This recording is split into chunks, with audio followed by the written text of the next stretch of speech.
Buenas noches. Bueno, pues estamos estudiando el Evangelio de Marcos.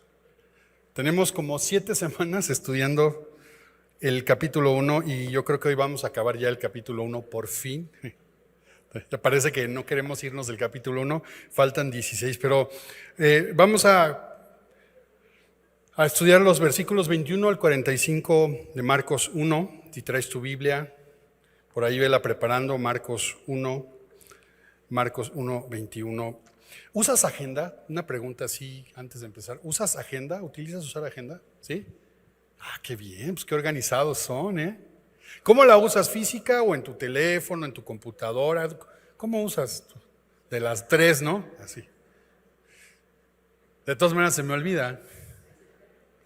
O sea, recordatorio aquí, recordatorio acá, recordatorio allá, y de todas maneras se nos va la agenda.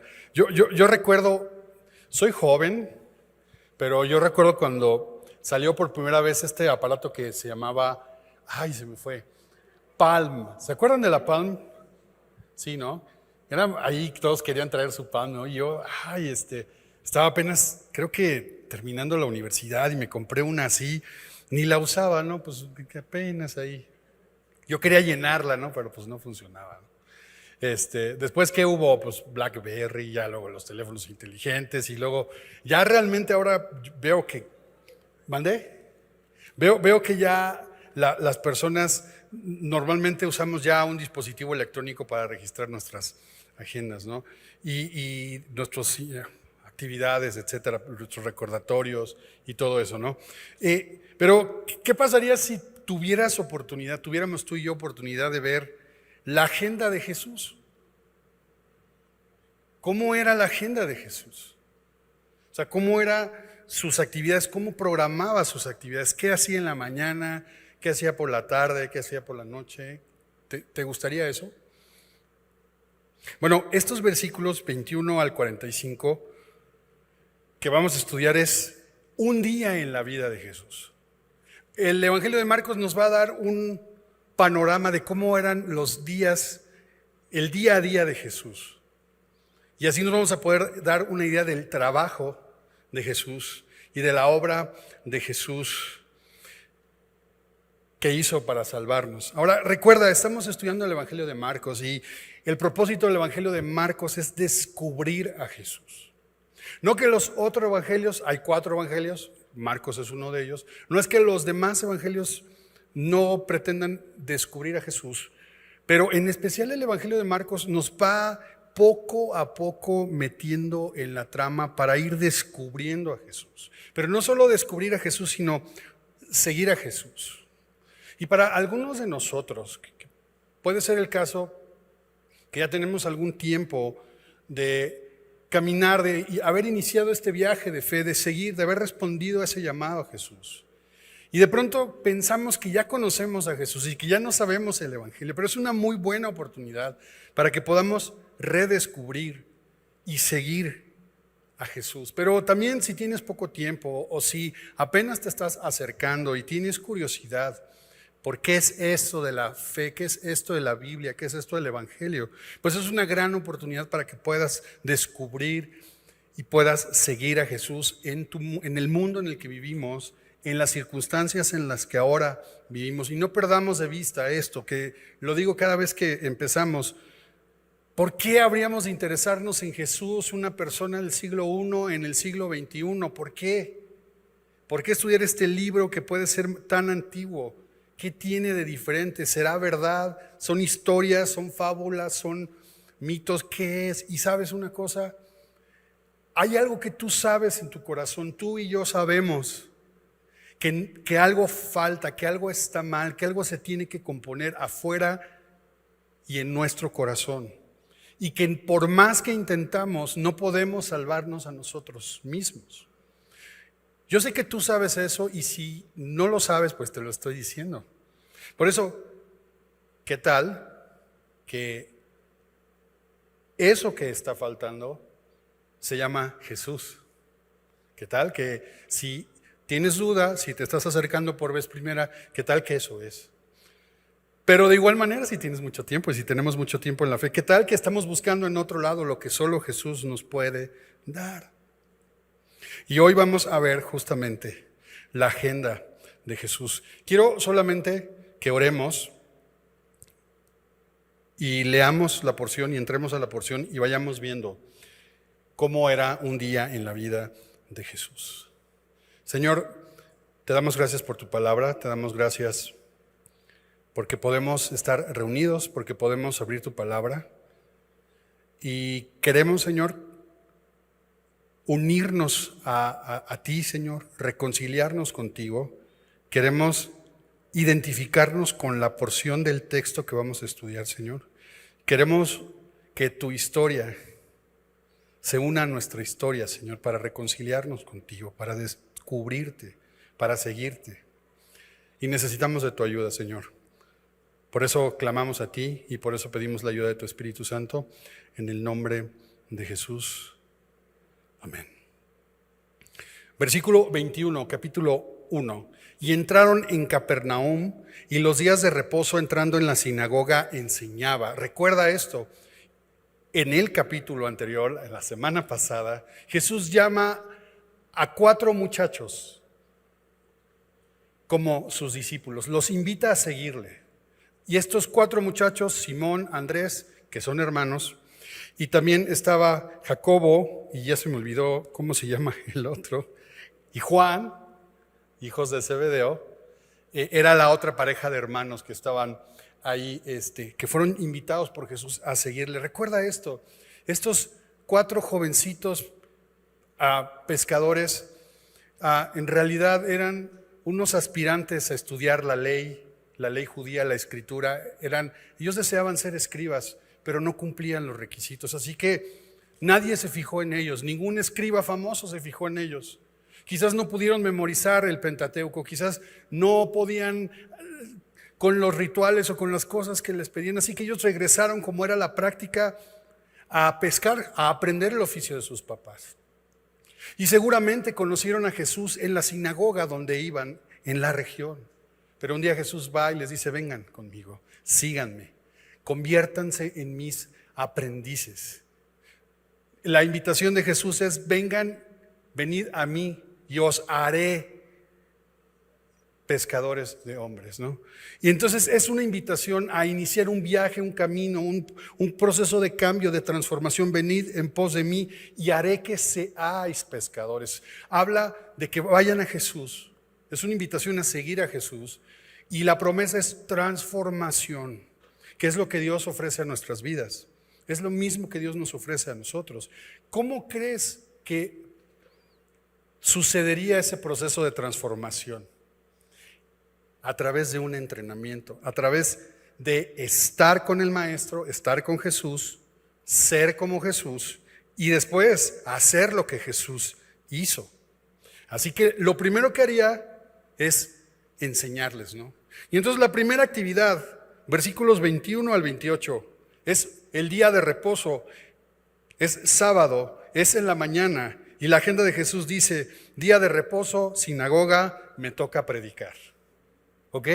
Entonces ahí comienza la agenda de Jesús. Y entonces entran a Capernaum, están en la sinagoga. La sinagoga es un centro comunitario, déjame decirlo así. Es un centro comunitario donde se reúnen familias de una localidad pequeña para esencialmente estudiar el Antiguo Testamento, estudiar la Escritura, la ley. No había templo. Cuando el pueblo de Israel fue llevado cautivo, se destruyó el templo. Entonces no había templo, no había sacerdocio, no había sacrificios. Y el pueblo de Israel entendió que había fallado a Dios, se había olvidado de la ley de Dios, y entonces volvieron a estudiar la ley de Dios y crearon esta figura de la sinagoga. Pero no solo era como un punto de reunión religioso, sino era un centro comunitario. Se estudiaba principalmente la ley, pero ahí los niños eran educados, ahí se reunían, era una asamblea, una pequeña comunidad. Pero el día de reposo había una celebración especial, una reunión donde se estilaba orar, leer la Torá o la ley, donde alguien explicaba la porción que se había leído y después se bendecían o había una bendición especial. Estas reuniones eran presididas por escribas y por algunos maestros que no necesariamente eran unos maestros entrenados o certificados. Simplemente habían estudiado y conocían la ley. Jesús era uno de ellos y a Jesús le tocó ese domingo presidir, le tocó enseñar. Dice versículo 22, se admiraban de su doctrina porque les enseñaba como quien tiene autoridad y no como los escribas. Y lo primero que sucede es que la manera en la que Jesús enseñaba no era común. Los escribas o los maestros que solían enseñar en las sinagogas estilaban citar a otros maestros o a otros escribas para explicar algún punto de la ley, algún punto del Antiguo Testamento. Entonces la autoridad de un escriba estaba basada en la autoridad de otro escriba de mayor intelectualidad o espiritualidad. Pero lo que está diciendo aquí es que se admiraban de su enseñanza porque les hablaba con autoridad. Es decir, ¿has ido alguna vez a algún negocio, algún restaurante, alguna tienda? Y tú puedes claramente distinguir quién es el dueño o quién es el gerente de quién es el empleado. ¿Por qué? Por cómo habla, ¿verdad? Habla las cosas, toma decisiones en el momento como si fuera ¿qué? El dueño, ¿verdad? Como si fuera suyo. Así que la manera en que Jesús enseñaba es como si fuera el dueño, como si fuera no el intérprete de la ley, sino como si fuera el autor de la ley. Entonces esto causaba un asombro. Se admiraban de su doctrina, admiración, asombro. Jesús enseñaba con autoridad. Y fíjate qué interesante, porque lo que primero Jesús comienza a hacer es a mostrar su autoridad. Pero no es una autoridad como mandando, sino hay un asombro por lo claro. Hay un asombro por lo determinado, por la profundidad, por lo sencillo que Él hacía la ley para ellos. Otra vez, no era un intérprete de la ley, Él era el autor de la ley y por eso hablaba como hablaba, no como los escribas. Ahora, imagínate esto, una reunión, Jesús está hablando y de repente, versículo 23, pero había en la sinagoga de ellos un hombre con espíritu inmundo que dio voces diciendo, ¿qué tienes con nosotros, Jesús Nazareno? Imagínate. Sí, un hombre que estaba poseído por un espíritu inmundo. ¿Has venido para destruirnos? Sé quién eres, el Santo de Dios. Pero Jesús le reprendió, diciendo, cállate y sal de él. Y el espíritu inmundo, sacudiéndole con violencia y clamando a gran voz, salió de él.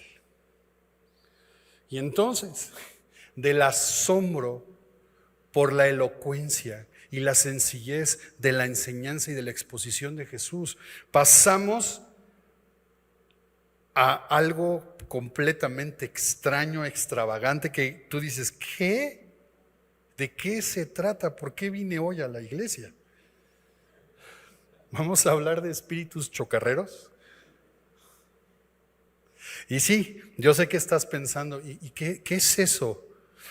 Y no vamos a hablar de eso, porque cuando hablemos de este mundo espiritual oscuro, lo vamos a ver en el capítulo 3, no ahora. Pero no te preocupes, voy a explicar algo. Pero ahora, ¿qué es esto? ¿Qué es esto? Dice en el versículo 27, todos se asombraron de tal manera que discutían entre sí diciendo, ¿qué es esto? ¿Qué nueva doctrina, qué nueva enseñanza es esta que con autoridad manda aún a los espíritus inmundos y le obedecen? Y muy pronto se difundió su fama por toda la provincia alrededor de Galilea. Entonces, por un lado hay asombro por la manera en la que enseña, pero por otro lado hay asombro por la autoridad con la que puede ordenar acallar a una manifestación en este hombre que está poseído por un espíritu inmundo. ¿Qué es esto? Y a mí me parece extraño porque el primer milagro que hace Jesús, que nos cuenta Marcos, es esto. Y entonces la pregunta es, ¿qué es Jesús? ¿Quién es Jesús? ¿Es un maestro? ¿Es un exorcista? ¿Quién es Jesús? ¿Qué es esto? ¿Quién es Jesús? Y lo más interesante o lo más estremecedor es que la respuesta la da el espíritu inmundo en el hombre al que ha poseído. Y le dice: sé quién eres, el Santo de Dios. Y esto es impresionante, porque todos están admirados de la doctrina, están admirados de la autoridad, pero no saben quién es. Reconocen su autoridad, pero desconocen su identidad. Ven un gran maestro, ven quizás un profeta, están viendo a un exorcista, pero no pueden ver que frente a ellos Jesús es el Santo de Dios, el ungido, el Cristo. Ahora, ¿qué respecto a los demonios? Bueno, solo te voy a decir brevemente algo para que puedas dormir el día de hoy. Que si no, ¿de qué hablan en la iglesia, hijo? Del exorcista. Dos cosas que la Biblia nos enseña acerca de esto. Número uno, no podemos negar la existencia del mal y no podemos negar la existencia de entes espirituales de maldad. Pero la Biblia nos enseña, toda la Biblia nos enseña, aunque nos parezca extraño, que están bajo la autoridad de Dios. No son iguales a Dios, no son adversarios de Dios. Lo que la Biblia nos enseña es que es enemigo y adversario del ser humano, pero no es de Dios. Así que tranquilo, tranquila. Están bajo las órdenes de Dios. Y número dos, las manifestaciones o los enemigos espirituales sí buscan engañar, acusar, molestar y desviarnos de Dios.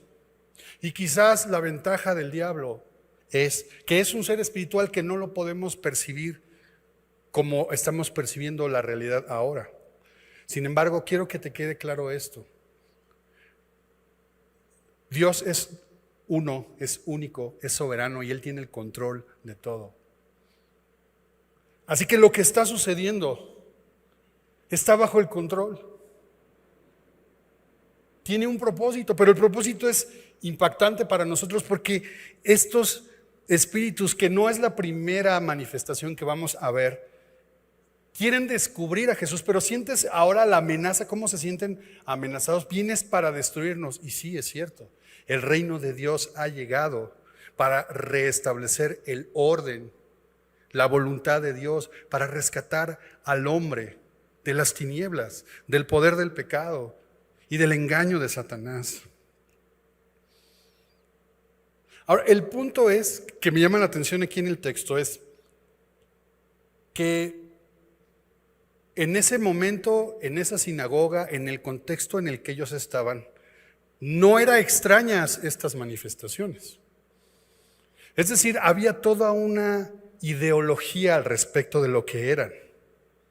Y lo que Jesús está haciendo está desafiando en los hechos las creencias que tenían aún acerca de este mundo espiritual de maldad. ¿Entiendes lo que quiero decir? Jesús está desafiando todo, está desafiándolo con su doctrina, está desafiando lo que ellos creían acerca de la ley de Dios, está desafiando sus creencias populares acerca de los chamanes, ¿no? De esas cosas, de esas historias que se cuentan. Ellos tenían una idea y Jesús las está desafiando con autoridad callar y poner en orden. Y eso nos lleva a pensar qué es lo que creemos, qué pensamos del mundo en el que vivimos. ¿Pensamos que solamente existe un mundo material físico, que solo existe lo que ve? ¿O pensamos que hay otra realidad, un mundo espiritual? Pero ojo, Jesús tiene el control de eso. Y entonces,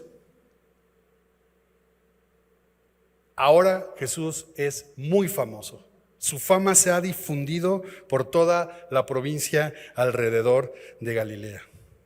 Así que, primer punto en la agenda del Señor. En la mañana, día de reposo, enseñar, y ya nada más Jesús le corrigió, y sacar un chamuco. Ahora yo te pregunto, ¿qué haces después de la iglesia? Normalmente, ¿qué haces después de venir aquí a la iglesia? Pues a comer, ¿verdad? Exactamente, es bíblico. Jesús lo hacía. Versículos 29 al 31. Ahí la agenda de Jesús dice: sábado, día de reposo, voy a comer a la casa de Pedro.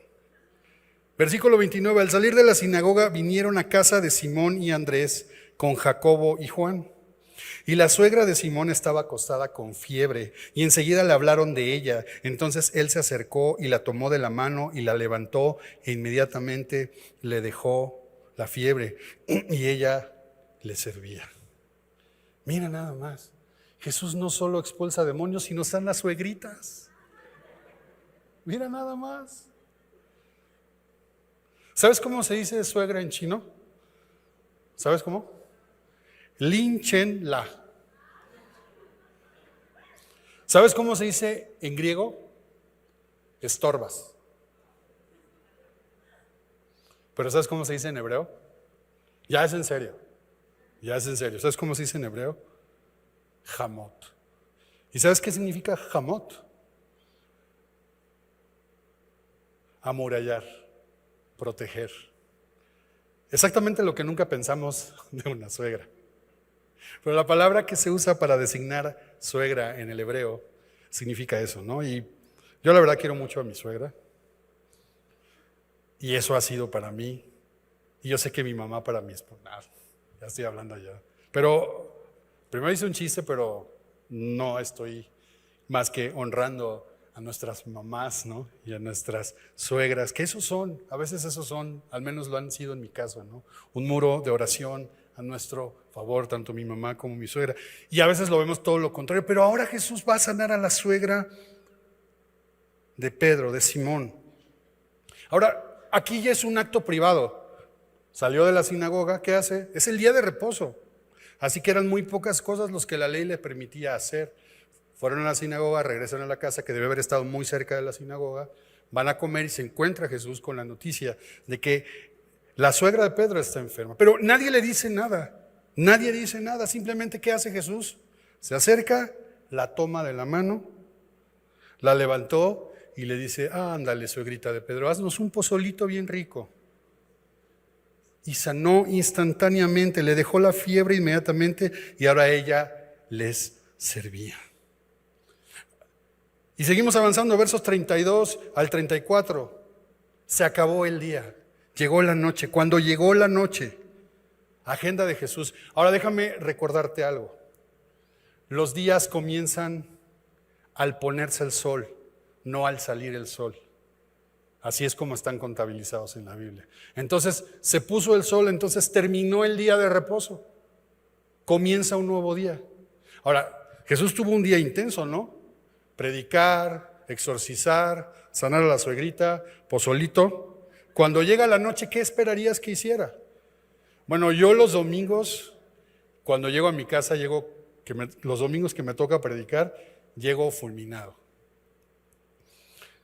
Pero mira lo que pasa con la agenda de Jesús. Entonces Jesús, domingo, noche, acuérdate que empieza en la noche, visitas inesperadas, ¿no? Y tú dirías, bueno, llegó alguien inesperado, bienvenido, bienvenido. Cuando llegó la noche, luego que el sol se puso, le trajeron todos los que tenían enfermedades y a los endemoniados. Yo no les hubiera contestado, yo no les abro la puerta, pero Jesús no es así. ¿Observas esto? Versículo 33, y toda la ciudad se agolpó a la puerta. ¿Cómo? O sea, hicieron fila. Claro, en la práctica judía del día de reposo no se podía hacer ninguna obra. Entonces esperaron a que acabara, se pusiera el sol, y entonces llegaron a tocarle a la casa de Simón. ¿Está aquí Jesús? Sí, le traigo un enfermito. Oiga, le traigo aquí. Entonces imagínate, Jesús cerraba la puerta, oraba y ya se iba. Se iba a sentar, iba a checar su Instagram, y de repente y otro, ¿no? Ay, le traigo a mi muchacho endemoniado, ay, le traigo a eso. O sea, imagínate, toda la ciudad se agolpó a la puerta. Y sanó a muchos que estaban enfermos de diversas enfermedades, y echó fuera a muchos demonios, y no dejaba hablar a los demonios porque le conocían. Y otra vez, la gente de la sinagoga asombrada, la familia de Pedro asombrada, porque Jesús tuvo un acto de compasión privado, nadie lo vio, un gesto hacia sus discípulos. ¿Te has puesto a pensar esto? Cuando pensamos en Jesús que llama a estos muchachos a seguirle, no es Jesús ese cabello largo, ¿no? Rebelde, hipster, ¿no? Vénganse, vamos a cambiar el mundo, vamos a hacer una revolución. No, es un acto de honra a la familia de Pedro, ¿no? Sanando a quien está enfermo en ese momento. Todos los enfermos, toda la ciudad se agolpó, sanó a muchos, no dice que a todos, interesante, pero el asombro, el respeto, otra vez reconocen la autoridad, pero desconocen la identidad. Pero los demonios le conocen. Ahora, finalmente, 2 de la mañana, ¿no? Ya Jesús cierra la puerta y se va a dormir. Versículos 35 al 39. ¿Qué sigue en su agenda? Domingo, levantándose muy de mañana, siendo aún muy oscuro, salió y se fue a un lugar desierto y allí oraba. Madrugada, debió ser entre las 3 y las 6 de la mañana. Así que Jesús comenzó su día anterior enseñando, predicando, sanando, luego llegó la hora de la comida, después se puso el sol, 6 de la tarde. ¿A qué hora habrá acabado de atender a todos los que llegaron? Suponte que a las 12 de la noche. Durmió 3, 4 horas. ¿Se levantó a qué?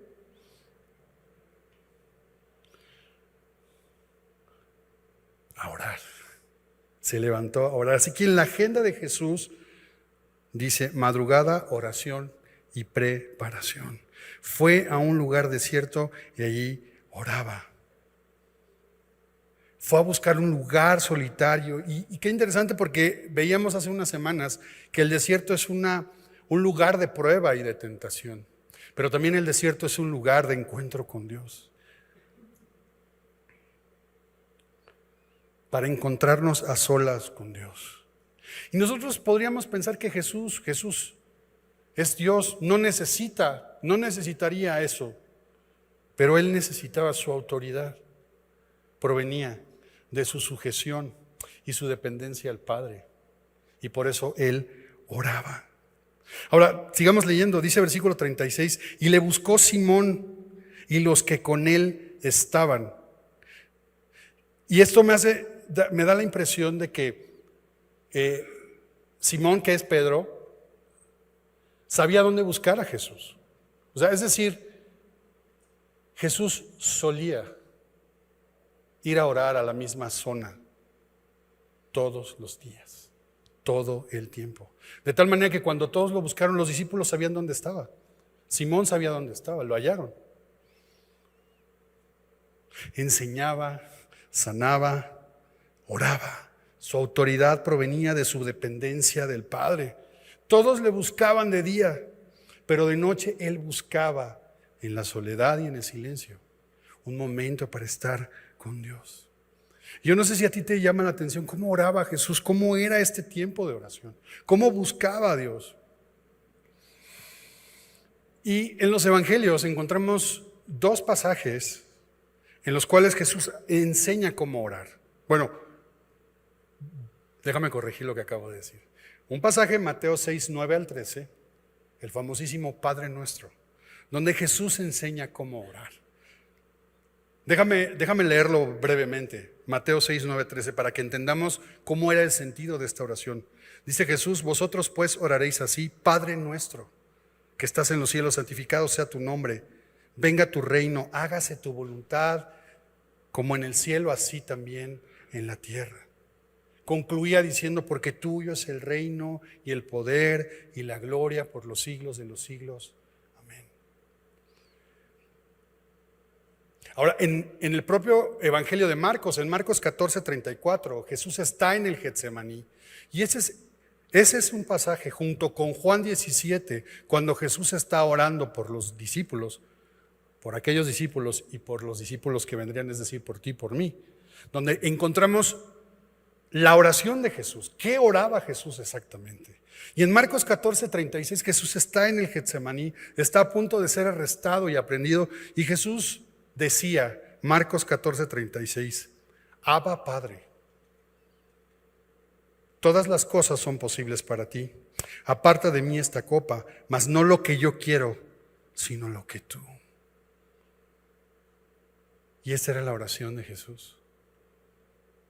Señor, que no se haga lo que yo quiero. Aparta de mí esta copa. La copa representa juicio y sufrimiento. ¿Sabes qué estaba diciendo Jesús? Yo no quiero sufrir. No quisiera, papito, Abba Padre, todo es posible para ti. No quiero sufrir, pero está bien, no lo que yo quiero, sino lo que tú. Y esa es la oración de Jesús. Y cuando hablamos de oración, tenemos mucha doctrina, mucha enseñanza, pero poca práctica. Sabemos mucho de la oración, pero practicamos poco la oración. Las oraciones de Jesús no eran sofisticadas, eran oraciones sencillas. Y cuando vemos esto, nos damos cuenta que eran oraciones enfocadas en Dios como Padre, porque tenía la confianza para acercarse a Él. Abba Padre, Padre nuestro. Pero también Jesús está enfocándose en Dios como el Rey, como soberano, la confianza de saber que Dios tiene el control de todas las cosas. Yo la verdad muchas veces oro desesperadamente y a veces me doy cuenta diciendo, pero ¿a quién le estoy orando? Pues Dios tiene control, Dios sabe todo. Y a veces me encuentro queriendo impresionar a Dios, ¿no? Queriendo explicarle a Dios, pues sí, no. Más bien la oración es una manera en la que renunciamos a nuestra voluntad para aceptar su voluntad. La única petición que tenía Jesús es, Señor, que pueda ser tu voluntad. Así que, ¿qué tal que tú y yo comenzamos a descubrir esto, a redescubrir la oración? No solo como una forma de expresar todo lo que queremos de Dios, sino más bien para presentarnos delante de Dios en un momento solitario, apartado, en el que tú y yo podamos simplemente presentarnos delante de Dios y decirle, Señor, aquí estoy. No quisiera sufrir, no quisiera que pasara esto, pero no mi voluntad, sino tu voluntad. Señor, tú eres mi papá, tú eres mi padre, tengo confianza, Señor, pero sé que eres Dios y tienes todo el poder. ¿Y qué tal que simplemente nos quedamos callados, disfrutando de Dios como papá, accesible a nosotros, rindiéndonos, dejando que haga su voluntad en nosotros, porque nosotros siempre queremos hacer nuestra voluntad y queremos que Dios haga nuestra voluntad? Y ahí está Jesús orando. Interesante, el Evangelio de Marcos nos presenta a Jesús orando 3 veces, al principio, en medio y al final, como estaba leyendo ahorita, de su ministerio. ¿Qué quiere decirnos? ¿Qué quiere decirnos Marcos? Que todo el ministerio de Jesús, toda su agenda, todo lo que hacía, está inmerso en una dependencia en oración al Padre. 4 veces en el Evangelio de Marcos exhorta a los discípulos a orar. Así que no es una cuestión elaborada de cosas, simplemente despertarnos y decirle, presentarnos delante de Dios. Hoy platicaba con alguien que tuvo una prueba muy fuerte y me decía, en medio de esa prueba pude comprobar esto. No sabía cómo orar, no podía hacer nada, pero recordé, simplemente orar es presentarnos delante de Dios. Y eso fue lo que hice. Y cuando lo hice, Dios me dio paz. Y no solo Dios me dio paz, sino Dios me dio palabras para decir a otros acerca de Jesús. No se trata de cuánto hablemos nosotros, sino de cuánto nos presentemos delante de Él. Así que Jesús está buscando al Padre, versículo 37, pero todos le buscan. Dice, y hallándole le dijeron, todos te buscan. Él les dijo, vamos a los lugares vecinos para que predique también allí, porque para esto he venido. Todos le buscaban, todos estaban esperando un beneficio, claro, estaban buscando salvación, sanidad, sabiduría. Pero ahora Jesús tiene todavía más claridad de lo que tiene que hacer. Hey, vamos, sigamos adelante, vamos a proclamar la buena noticia. El reino de Dios se ha acercado. Pero ahí no acaba la agenda de Jesús. Sigue, domingo. Citas múltiples, versículos 40 al 45. Después de orar, después de este encuentro, después de que todos le están buscando, después de que dice, hey, vamos a viajar, prepárense, vamos a ir a predicar a todas las aldeas vecinas. Versículo 40 dice, vino a él un leproso, rogándole, e hincada la rodilla le dijo, si quieres puedes limpiarme. Y Jesús, teniendo misericordia de él, extendió la mano y le tocó y le dijo, quiero, sé limpio. Y así que él hubo hablado, al instante la lepra se fue de aquel y quedó limpio. Entonces le encargó rigurosamente y le despidió luego y le dijo, mira, no digas a nadie nada, sino ve, muéstrate al sacerdote y ofrece por tu purificación lo que Moisés mandó para testimonio a ellos. ¿Qué es esto? En la agenda de Jesús ahora va a recibir un leproso. Un hombre que tiene una enfermedad severa e incurable en su piel. Un hombre que por su condición era considerado inmundo, ceremonialmente inmundo. Y piensa esto. Este pasaje comenzó en la sinagoga, Jesús enseñando en la sinagoga, un lugar sagrado, un lugar de adoración. Comenzó en el día sagrado, en el Shabbat, en el día de reposo. Comenzó con una interpelación, un show de un espíritu inmundo. Y ahora está con un hombre que ceremonialmente es declarado inmundo. Los demonios dicen, has venido para destruirnos. Pero este hombre, considerado inmundo, enfermo, alejado de la sociedad, viene y le dice, si quieres puedes limpiarme. Y Jesús no lo calla, Jesús no lo hace a un lado. Jesús dice, teniendo misericordia. Y el original no dice teniendo misericordia. El original dice estando enojado. ¿Cómo? ¿Sí? ¿A alguien le pareció muy grave poner que estaba enojado, que estaba enardecido? Y sí, estaba enardecido por la enfermedad, por sentir el dolor de esa persona. ¿Te ha pasado eso?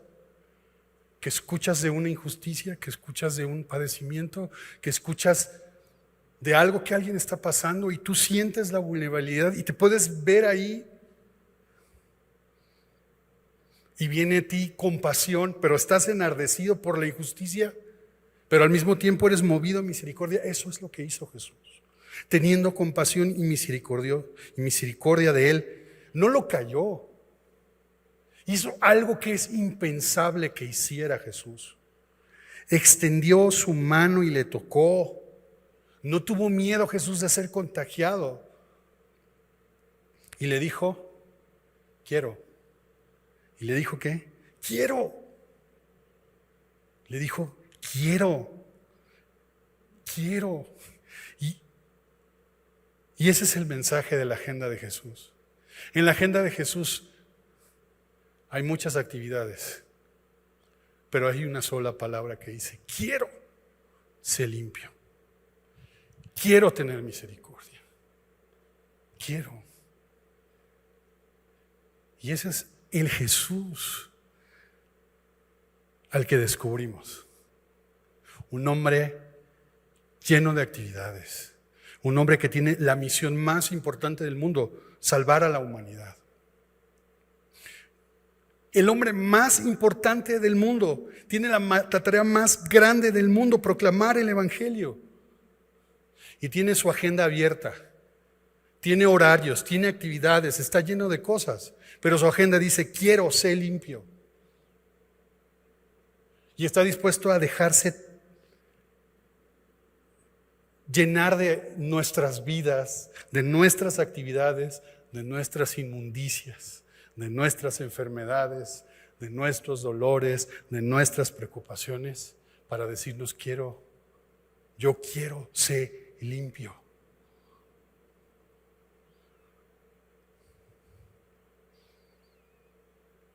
Y al instante la lepra fue de aquel y quedó limpio. Versículo 45 dice: pero ido él, comenzó a publicarlo mucho y a divulgar el hecho, de manera que ya Jesús no podía entrar abiertamente en la ciudad, sino que se quedaba fuera en los lugares desiertos, y venían a él de todas partes. La agenda de Jesús está abierta, estuvo abierta para ellos y está abierta para ti y para mí. Jesús tiene muchas actividades, tenía muchas actividades, pero no excluía el que nos acercamos. El punto es este: el hombre poseído se acercó sintiéndose amenazado. Las multitudes quieren un milagro. Los discípulos están buscando, estos aprendices de aprendices, apenas están comenzando a conocer a Jesús. Quieren ser transformados, quieren tener sentido en su vida. Y está este hombre, déjame decirlo así, desgraciado por la enfermedad. Y Jesús tiene acceso para él. La agenda de Jesús dice: quiero ser limpio. Lo único que tenemos que hacer es algo que hace. Jesús viene, Jesús ha venido, y al mismo tiempo Jesús quiere que vayamos a él. Lo único que tenemos que hacer es ir a él. Ir a Jesús. ¿Cómo? Como Jesús va al Padre, como el leproso fue con él. ¿Cómo? Rogándole, diciéndole: si quieres, puedes limpiarme. Así que hoy, yo no sé qué hay en tu agenda, yo no sé qué hay en tu corazón, no sé qué está pasando por tu vida, pero sí sé que Jesús la tiene abierta para ti y para mí. ¿Qué quieres? Y ojo, no es un cheque en blanco. Lo que Jesús está diciendo es: soy capaz de restaurar tu vida, de limpiar tu vida. El mensaje de Jesús es transformar nuestra vida, darnos una vida nueva. Si tú quieres eso, Jesús está anotando tu nombre en su agenda y dice: ok, ven, ¿qué quieres? ¿Quieres ser limpio? ¿Quieres ser renovado? ¿Quieres ser transformado? ¿Quieres redescubrirme? ¿Quieres avanzar? Ok, yo también quiero. Sé limpio. ¿Qué tenemos que hacer? Ir. Y no tenemos que esperar para irnos a nuestra casa, sino que tenemos la oportunidad de hacerlo aquí, ahorita. ¿Qué quieres? ¿Quieres una vida nueva? ¿Quieres seguir avanzando en la vida nueva? ¿Quieres seguir creciendo en la fe? ¿Quieres seguir conociendo a Jesús? Pidámoselo al Señor. Señor, si quieres, Señor, si quieres salvar, si quieres perdonar, si quieres limpiar, si quieres darnos vida nueva, tú sí quieres, Señor. Tú sí quieres, Señor. Una vez más, Señor, nos enseñas que estás con los brazos abiertos.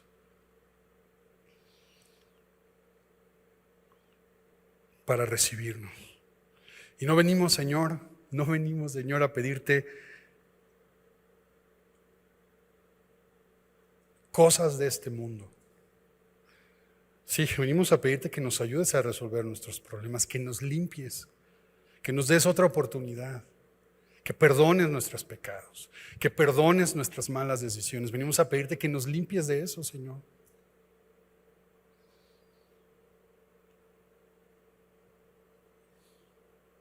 Que nos limpies, Señor, que nos des una vida nueva, que podamos seguir viviendo en esta vida nueva, conociéndote, encontrándonos contigo. Te rogamos eso, Señor. Lo rogamos, Señor, sabiendo que tu indignación por el pecado, por la maldad, por la enfermedad, te mueve a la compasión. Aquí estamos, Padre. Aquí estamos, Señor. Nos presentamos delante de ti. Gracias por recibirnos, Señor. Gracias por ser ese Padre que tiene cuidado de nosotros, por ser ese Dios soberano, Dios, único Dios, que tiene control de todas las cosas. Nos rendimos delante de ti, Señor. No nuestra voluntad, sino tu voluntad, porque tuyo es el reino, el poder y la gloria por los siglos de los siglos.